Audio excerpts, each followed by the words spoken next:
Ako ng miracle fruits. Ayan, sinalang ko na siya. Nilagay ko na. Ito yung kanina. Ayan. Ayan, mahinang apoy lang daw para hindi siya madaling masunog. Ayan, ito na. Kumukulo-kulo na siya. Ayan, marami pang mga medyo mga ano pa siya. Matitigas pa yung iba. Ayan. Ito yung kulay niya, oh, black na black.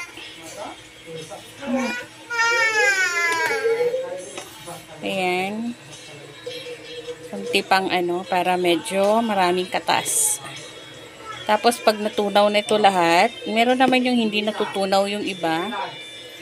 Basta pag yung talagang medyo hindi na siya matigas, pwede na siyang salain.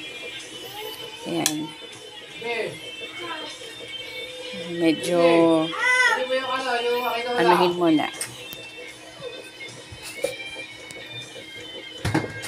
Kaya ulit guys.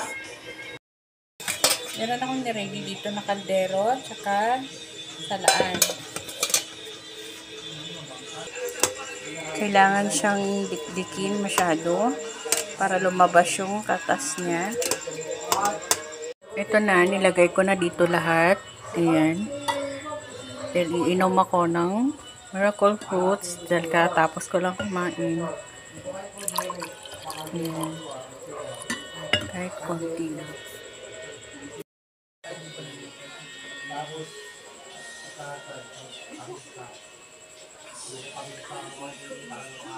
Yung lasa niya para siyang wine.